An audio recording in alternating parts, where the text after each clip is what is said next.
할렐루야. 하나님의 크신 사랑이 이 시간 우리 가운데 가득한 줄 믿습니다. 오늘 우리는 출애굽기 25장 40절과 출애굽기 26장 30절의 본문을 가지고 하나님의 뜻대로 지어지는 인생이라는 제목으로 말씀을 함께 나누도록 하겠습니다. 여러분, 지금까지 살아오면서 어떤 이들은 50년 동안, 어떤 이들은 60년 동안 살아오면서 어떠한 질문을 가장 많이 하셨습니까? 내 자신에게. 어떠한 질문을요? 우리 젊었을 적, 어렸을 적에 우리 개똥철학이라고 말하잖아요. 어떻게 인생을 살 것인가? 이 질문을 가지고 많은 대화를 했을 거라고 저는 생각됩니다. 그래서 친구들끼리도 어떤 인생이 성공하는 인생인가라는 그 질문과 대답 가운데 다투기도 합니다. 또는 좋은 선생님이나 선배를 만나서 인생을 어떻게 살아야 될 것인가라는 그런 또 코치를 받기도 합니다. 그 질문에 우리는 막연한 대답을 합니다. 이런 대답이죠. 열심히 살면 되지 뭐. 내게 주어진 것에 열심히 살면 되지 않을까라는 생각을 합니다. 어떤 이들은 인생의 도화지를 아주 화려한 색깔로 그리고 칠해야 성공하는 인생이라고 말하는 사람들도 있습니다. 어떤 이들은 아니야. 열심으로만 살면 안 돼. 때로는 시간의 공백을 가지고서 자신을 돌이켜보며 이웃을 돌이켜보면서 대자연과 함께 삶을 살아가는 것이 멋진 인생이야 라고 하면서 그렇게 인생을 수묵화로 그리는 사람도 있습니다. 이 그림의 도구로 사용되는 것이 무엇인지 아십니까? 어떤 색깔, 어떻게 칠할 것인가. 대부분 그 그림에 쓰여지는 도구가 자신의 과거의 경험과 현재 지식입니다. 정교한 예측이라는 붓을 들고 감정에 따라서 섬세한 붓터치를 하죠. 그리고 오늘의 현실이라는 인생의 그림을 그려왔습니다. 그러나 인생의 계획표가 내 뜻대로 되어지면 얼마나 좋겠습니까? 내가 원하는 인생을 살았다면 아마도 오늘의 모습이 아니었을 거라 생각하시는 분들도 계실 겁니다. 그래서 우리는 깊은 절망의 구렁텅이에 빠지기도 합니다. 내 자신을 한탄하죠. 그때 내가 왜 그런 선택을 했을까? 왜 그런 말을 했을까? 저도 마찬가지로 그런 반복되는 실수를 생각하면서 후회할 때가 많이 있었습니다. 그렇다면 내가 사용한 도구가 무엇이길래 왜 지금 후회와 또한 좌절을 경험하며 살고 있을까요? 그것은 바로 첫 번째, 나의 경험이 바로 나의 도구가 되기 때문입니다. 나의 경험. 내가 해봐서 아는데 또는 예전에도 이랬으니까 이라는 말을 우리는 얼마나 많이 합니까? 내가 해서 이게 맞아 라고 말합니다. 내 경험의 데이터베이스를 신뢰합니다. 물론 경험은 소중한 재산이기 때문에 나에게 큰 도움을 주기도 하는 것은 사실입니다. 하지만 우리의 경험이 또 다른 사람의 렌즈에 놓고 본다라면 얼마나 편협된 것입니까? 나는 맞고 상대방은 틀리다라고 말하는 경우도 있습니다. 나는 A라는 경험을 통해서 이 일을 해놨어요. 근데 어떤 이들은 B라는 경험을 통하여 이 일을 해요. 그래서 이 의견이 상충되는 경우도 있습니다. 여러분, 우리는 고작 수십 년의 시간을, 그것도 내가 처한 환경이라는 작은 울타리 안에서만 경험해 봤습니다. 그래서 어제의 성공이 오늘의 패착이 되기도 합니다. 어제 갔던 길이 오늘 막힌 길이 되기도 하지요. 작년의 정답이 올해 오답을 만들기도 합니다. 유한한 인간의 경험으로 무한한 미래를 예측한다라는 것은 그러므로 마치 오래된 지도 한 장을 가지고 정글 숲을 헤매이는 것처럼 생각이 되는 것입니다. 우리의 경험은요, 결코 풍랑이는 파도를 이겨낼 힘이 없다라는 것을 우리는 인정해야만 합니다. 두 번째는요, 어떠한 도구가 나에게 큰 패착을 만들까요? 다름 아닌 나의 지식입니다. 경험을 통하여 쌓아온 나의 지식. 정보가 넘쳐나는 시대 속에서도 우리는 많이 알면 인생을 통제할 수 있을 거라고 생각합니다. 물론 그 말도 틀린 것은 아닙니다. 지식이 수반되어 좋은 결정을 하는 것은 틀림없는 사실입니다. 그러나 그 지식을 내가 온전히 신뢰한다라면 그때 큰 문제가 생깁니다. 성경에는 우리에게 이러한 도전을 줍니다.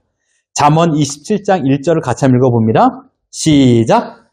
너는 내일 일을 자랑하지 말라. 하루 동안에 무슨 일이 일어날는지 내가 알 수 없음이니라. 여러분, 오늘 오후에 어떤 일이 일어날지, 아니 여러분 오늘 아침에 오늘 어떤 일이 일어날지 예측하셨나요? 예측하지 못했습니다. 아무리 박식한 학자라도 내 몸속에 암세포가 어떻게 생성이 되고 자라나는지를 알 수가 없다는 것입니다.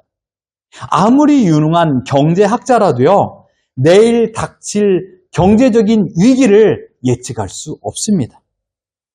어떤 이가 너무나도 유식한 주식 박사예요. 그런데 주식으로 망하는 사람은 누굴까요?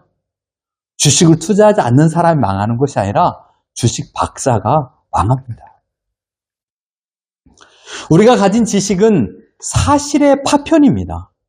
내가 보고 내가 느끼는 결과입니다. 인생 전체를 꿰뚫는 진리는 아니라는 사실입니다. 내 지식으로 쌓아 올린 설계도는요, 예상치 못한 인생의 변수 앞에 속속히 넘어집니다. 바람이 불면 흔들리는 갈대예요. 아무리 화려한 대나무를 할지라도요, 바람의 방향에 따라 흔들려요. 너무나 쉽게 무너지는 모래성에 불과한 것이 지식의 한계입니다. 그렇습니다. 내 지식은요, 내일을 예측하지 못합니다. 내 감정은요, 아침 저녁으로 바뀝니다. 내 경험은요, 닥쳐올 거친 풍랑 앞에 무력한 존재일 뿐입니다. 전 이렇게 말하고 싶습니다. 오늘 내 손에 경험과 지식으로 수반된 인생의 설계도를 내려놔야 된다는 것입니다. 그리고 영원히 변치 않는 그 누군가가 나에게 그려준 설계도대로 살아야 된다는 것입니다. 누가 주셨을까요? 하나님. 인생을 만드시고 인간을 만드시고 인생의 설계도를 가지고 계신 하나님께서 주신 그 인생의 설계도를 가지고 우리는 인생을 펼쳐야 된다는 사실입니다. 오늘 우리는 출애굽기의 핵심 중인 하나인 성막 건립이라는 아주 중대한 말씀 앞에 섰습니다. 오늘 본문 25장 40절과 26장 30절에서 반복되어 나오는 단어가 있습니다. 그것은 다름 아닌 양식이에요. 패턴. 너의 인생의 패턴은 뭐고 나의 인생의 패턴은 뭐냐? 나는 이 양식 싸움. 우리 얼마나 많이 합니까? 하나님께서는 모세를 시내 산에 부르셨어요. 그리고 성막을 어떻게 지어야 될지 하나씩 코치하십니다. 바로 패턴을 가르쳐 주신 것이죠. 그리고 이렇게 말씀하십니다. 같이 한번 읽어봅니다. 시작! 너는 삼가 이 산에서 내게 보인 양식대로 할지니라. 나의 인생은요, 나 스스로 내 방식대로 만들어 지어지는 것이 아니라 하나님의 뜻대로, 하나님의 방식대로 지어져야 된다는 것을 하나님께서 말씀하고 있습니다. 내 방식에서 하나님의 방식으로 패턴 체인지가 돼야 됩니다. 하나님을 믿으면서도 아직까지 세상의 방식을 고수한다라면 그때부터 우리는 NG, 노굿이 되는 것이에요. 이것을 다른 말로 말한다면 이것입니다. 나의 나라에서 하나님의 나라로. 내가 주관하는 인생에서 하나님께서 주관하는 인생으로 패턴을 바꿔야 된다는 것이에요. 왜 하나님은 우리가 성경 출애굽기를 보면 고리타분하게 지겹도록 읽기 싫을 정도로 아주 디테일하게 이 말씀을 주셨을 거예요. 그리고 구하기 힘든 재료들을 나열하시면서 이 힘들고 고된 제작 명령을 왜 하셨을까요? 오늘 우리는 이 질문을 통하여 우리의 삶의 원칙을 바로 세워야 됩니다.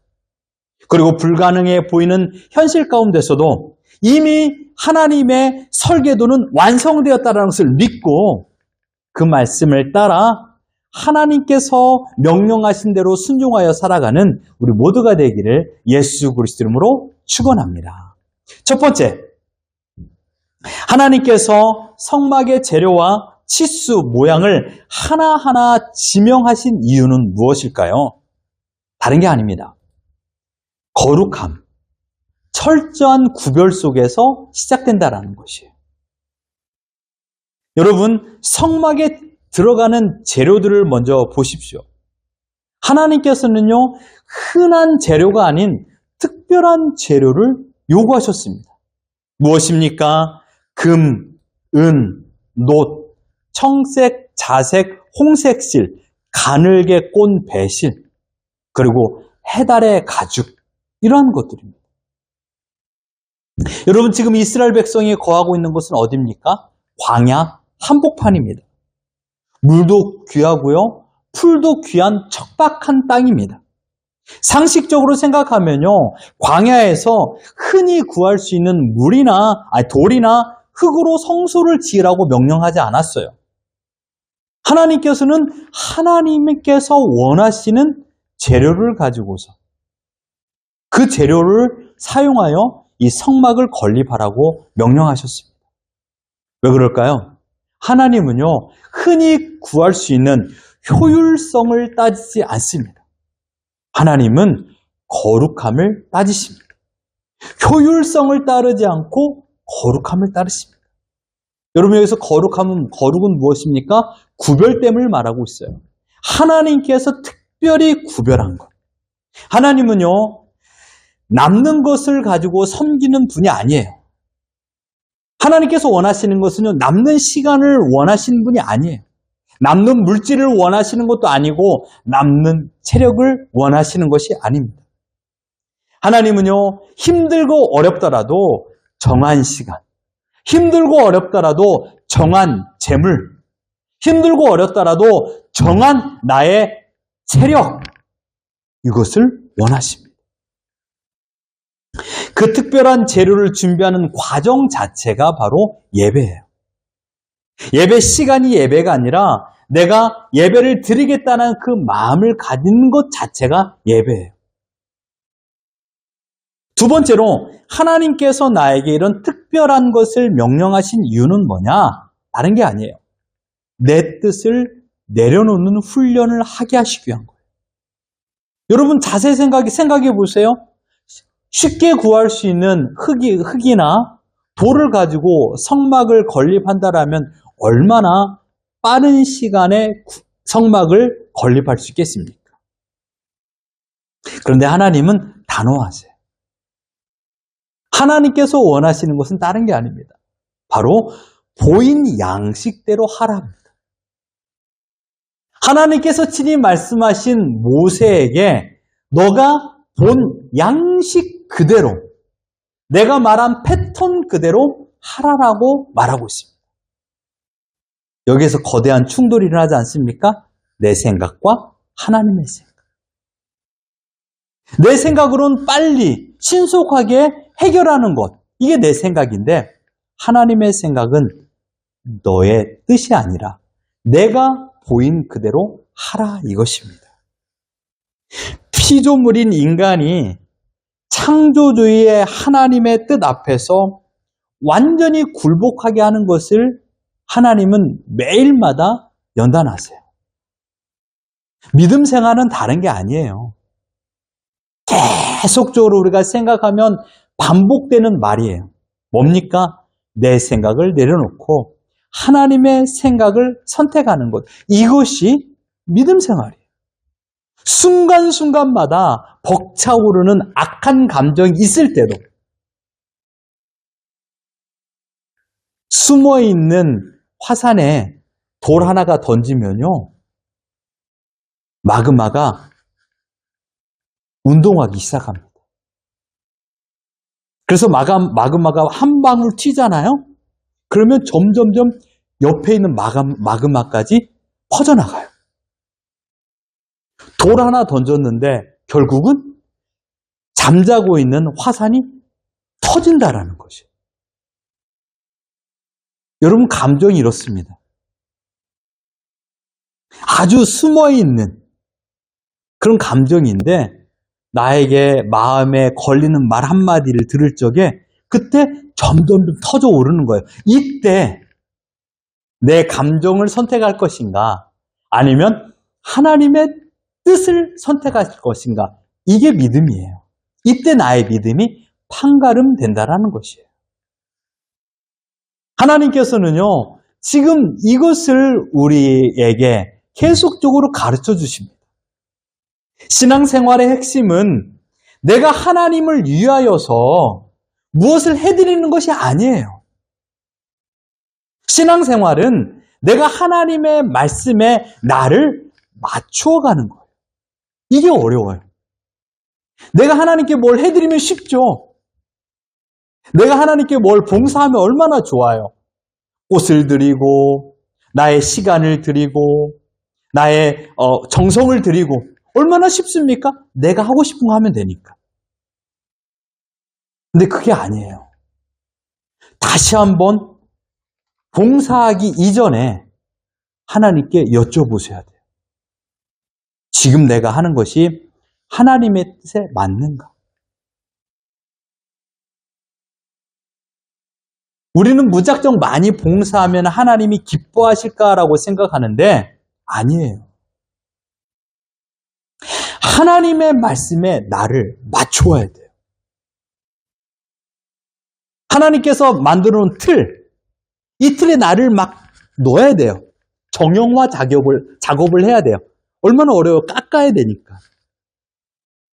톱으로 켜야 돼요. 사포로 막 밀어야 돼요. 그래서 그 정형화된 틀에 내가 들어가야 돼요. 이게 어려워요. 그냥 내 마음대로 하나님께 드리면 얼마나 쉽습니까? 이 싸움을 해야 돼요. 이게 바로 하나님께서 보인 양식대로 하는 거예요. 그러니 내 삶도 마찬가지예요. 하나님께서 원하시는 삶으로 내가 맞춰가야 되는 것. 이게 어려운 거예요. 그러니 말하는 것, 그러니 행동하는 것, 심지어 생각하는 것 자체가 하나님께서 원하시는 틀에 나를 맞추는 것. 이게 어렵다는 것입니다. 오늘 본문에 놓고 본다라면요, 우리는 아주 어려운 현실의 질문 앞에 서게 됩니다. 여러분, 광야에서 그 많은 금과 은과 가죽을 어떻게 구한단 말입니까? 여기에 하나님의 놀라운 비밀이 숨겨져 있습니다. 먼저 생각해 봅시다. 하나님께서는요, 이 모든 것을 불가능을 가능케 하시는 하나님의 예비하심을 우리에게 가르쳐 주십니다.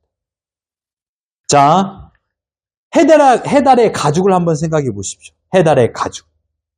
해달의 가죽이는요, 성막에 총 4가지로 접혀져 있는데 그 가운데 가장 마지막 검은색, 이게 바로 해달의 가죽으로 덮는 마지막 덮개입니다. 근데 이 가죽이 바로 해달의 가죽이에요. 성막의 가장 마지막 덮개. 해달의 가죽은요, 이렇게 됩니다. 최종적으로. 이렇게 덮어놓는 거예요. 해달의 가죽을 구약 성경으로 보면 타카시라고 말해요. 근데 이 뜻이 바로 포유류인데 어떤 포유류냐? 바다에 사는 포유류의 동물, 포유류의 이름을 바로 타카시라고 말하고 있습니다. 그런데 여러분, 이 해달의 가죽으로 이 성막 마지막을 덮는데 필요한 그 가죽이 1000마리에서 1500마리 정도의 이 가죽이 필요하다고 합니다. 그런데 여러분, 지금 이스라엘 민족이 있는 땅은 어디입니까? 광야 한복판이에요. 또한 이들이 처한 상황은 어떠합니까? 한가하게 수영을 즐기고 바다 낚시를 즐길 만한 여건을 가지고 있는 형편이 아니에요. 쫓기는 신세입니다. 또한 이웃 나라의 공격에 항상 방비해야 될 그런 굉장히 삼엄한 상황입니다. 그런데 광야 한복판에서 바다 가죽, 바다 포유류의 가죽이 필요하다니 어떻게 이것을 구한단 말입니까? 그러나 성경을 자세히 보면요, 지금 이스라엘 백성이 이 바다 가죽, 해달의 가죽을 소유하고 있다는 사실을 여러분 아십니까? 출애굽기 11장 1절과 2절 같이 한번 읽어봅니다. 시작! 여호와께서 모세에게 이르시기를 내가 이제 한 가지 재앙을 바로와 애굽에 내린 후에야 그가 너희를 여기에 내보내리라. 그가 너희를 내보낼 때에는 여기서 반드시 다 쫓아내리니 백성에게 말하여 사람들에게 각기 이웃들에게 은금패물을 구하게 하라 하시더니. 출애굽할 때 이스라엘 백성들이 애굽 사람들에게 금과 은과 귀한 것을 요구하라는 것이에요. 여기에서 폐물, 아주 귀한 것 중에 해달의 가죽도 있었습니다. 왜냐하면 애굽 사람도 광야에 살았기 때문에 그들의 모든 이 옷을 만드는데 아주 귀중한 것이 바로 해달의 가죽이었습니다. 이것을 하나님께서 명하셨어요. 어떻게 되었을까요? 출애굽기 12장 35절, 36절을 같이 한번 읽어봅니다. 시작! 이스라엘 자손이 모세의 말대로 하여 애굽 사람에게 은금패물과 의복을 구하매 여호와께서 애굽 사람들에게 이스라엘 백성이 은혜를 입히게 하사 그들이 구하는 대로 주게 하심으로 그들이 애굽 사람의 물품을 취하였더라. 아시겠습니까? 지금 하나님께서는 미리 금과 은과 해달의 가죽을 다 준비시켰습니다. 출애굽 당시 그들이 챙겨 나왔던 그 투박한 가죽이 성소를 지을 때 마지막으로 쓰이는 네 번째 천막의 재료로 사용되었다라는 것입니다. 성소가 있는 장소는 뜨거운 햇빛과 모래, 바람이 가득한 광야입니다. 성소를 보호하는 유일한 방패가 될 줄을 이 해달의 가죽으로 사용될 줄을 누가 알았겠습니까? 그러나 하나님께서는 이 모든 것을 미리 예비하셨다라는 것을 우리에게 말씀하고 있습니다. 여러분, 금과 은과 놋도 하나님께서 준비시켰습니다. 얼마나 많은 금과 은과 놋이 필요합니까? 이 모든 것을 하나님께서 출애굽 당시에 이스라엘 백성의 손으로 쥐어서 준비시켜 주셨다라는 사실입니다. 여러분, 이것은 하나님의 뜻입니다. 이스라엘 백성이 약탈한 게 아니에요. 하나님께서는 가장 중요한 성막을 내가 보인 모습, 양식대로 만들어갈 적에 필요한 물품을 미리 준비시키신 것입니다. 그런데 여러분, 여기에 아주 중요한 포인트가 한 가지 더 있습니다. 금과 은, 그리고 해달의 가죽. 이것은요, 하나님께서 준비하신 것이기도 하지만 인간 측면으로 볼 적에 얼마나 아름다운 것들입니까? 여러분, 지금 이 시대에도 금 얼마나 높은 가치가 있습니까? 금값이 지금 사상 최고치를 찍고 있는 현실이 아닙니까? 그 금으로 여러분 귀걸이를 만들고 반지를 만들고 목걸이를 만듭니다. 자기를 치장하는데 가장 화려한 도구가 금이었습니다. 지금도 마찬가지고. 해달의 가죽은 어떠합니까? 그것을 가지고 가장 따뜻한 의복을 만드는 재료. 그러니까 소중한 것이죠. 인간을 측면에서도, 이스라엘 백성들 측면에서도 이것들은 너무나도 소중히 나를 지키는, 나를 위한 보물이 될 수 있는 것이에요. 그러나 여기에 반전이 있죠. 하나님께서는 내가 가장 소중히 여기는 금, 내가 가장 자랑으로 여기는 이 금, 하나님께서 원하신 대로 쓰일 수 있도록 내게 주라라고 명하신다는 사실. 이렇게 말할 수 있습니다. 나를 위한 보물이, 나를 위한 보물이 하나님을 위한 재료로 바뀌는 것이에요. 성도 여러분, 하나님의 명령대로 사는 것, 이것은 불가능한 것처럼 여겨집니다. 어떻게 이 땅 위에 땅을 짓고 살아가면서 세상의 방식이 아닌 하늘의 방식을 따라 살 수 있단 말인가? 그러나 오늘 본문은 우리에게 삶의 원칙을 정확히 말씀하고 있습니다. 무엇입니까? 바로 타협하지 않는 담대함을 가져라 라고 말하고 있습니다. 성막의 치수가 1규빗이라도 틀리면 그것은 하나님께서 원하시는 양식이 아닙니다. 하나님께서 원하시는 것은 금과 은과 노시지 다른 손쉽게 구하는 그런 돌이 아니라는 사실입니다. 무엇을 의미하고 있습니까? 신앙생활은요, 대충대충 자기의 눈썰미와 자신의 경험을 가지고 하는 것이 아니라는 것이에요. 세상은 적당히 타협하라고 말해요. 그러나 하나님은요, 하나님의 말씀을 타협의 수단으로 사용하라고 말씀하지 않습니다. 절대적인 하나님께서 원하시는 원칙으로 삼아서 살아라라고 말씀하고 있습니다.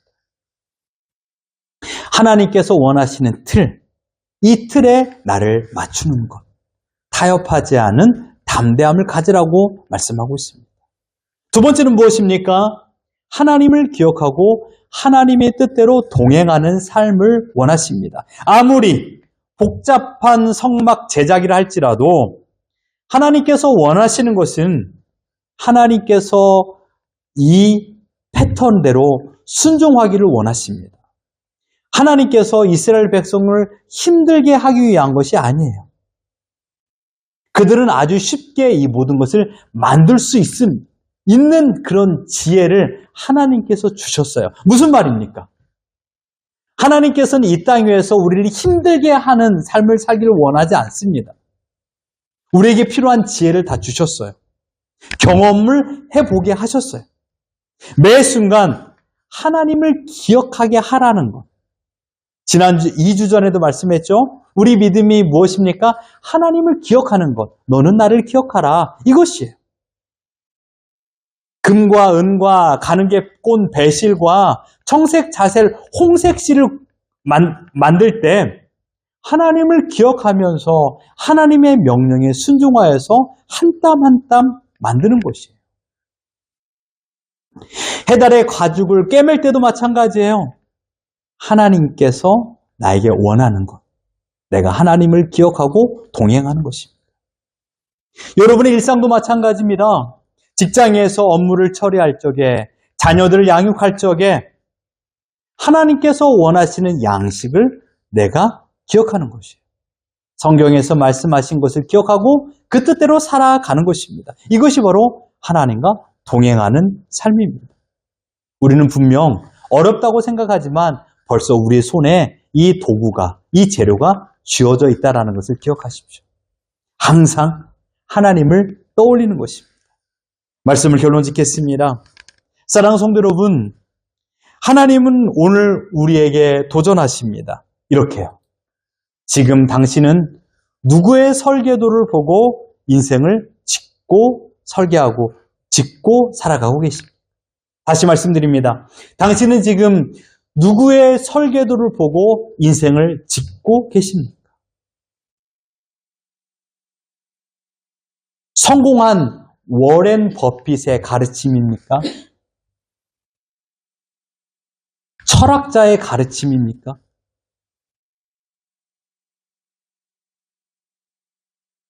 우린 연약합니다. 매일마다 나는 강하고 금처럼 순전하고 또한 해달의 가죽처럼 질기고 찢어지지 않는 나의 마음이라 나는 결단하지만 그러나 우리는 너무나도 부족한 존재입니다. 하나님 우리에게 없는 것을 억지로 짜내라고 말씀하시는 분이 아닙니다. 이미 출애굽할 때 은혜로 나에게 모든 것을 주어 주신 분입니다. 지금 우리 손에는요, 하나님께 충분히 드릴 수 있는 아름다운 재능과 지혜를 하나님께서 주셨습니다. 이것을 나를 치장하는 도구로 사용하는 것이 아니라 하나님께 드려지는 재료로 하나님을 섬길 때 비로소 하나님은 나에게 놀라운 행동을, 놀라운 동행의 은혜를 주십니다. 저는 여러분과 함께 결단하기를 원합니다. 세 가지를 결단합시다. 첫 번째, 내 뜻이 아닌 하나님의 뜻대로 행동하는 것. 내가 원하는 틀에 나를 맞추는 것이 아니라 하나님께서 원하시는 틀에 나를 맞추는 것. 두 번째, 세상 방식이 아닌 하나님의 방식대로 살아가는 것. 똑같은 이야기입니다. 세 번째, 불가능해 보이는 명령 뒤에 숨겨진 하나님의 예비하심을 믿는 것. 하나님은 모든 걸 준비하시는 분. 아직 내 눈이 가리워져 인정하지 않는 것뿐입니다. 사랑하는 성도 여러분, 우리가 지금 살아야 될 것은 세상의 패턴이 아니에요. 믿음을 따라 하나님의 패턴, 하나님의 양식, 너가 보이는 양식대로 하는 것. 이것이 중요합니다. 비로소 우리의 인생은요, 흔들리지 않습니다. 왜냐하면 하나님께서 원하시는 패턴에 내가 맞추었기 때문입니다. 이 믿음을 가지고 흔들리지 않고 담대함을 가지고 하나님과 함께하는 우리 모두가 되기를 예수 그리스도 이름으로 축원합니다.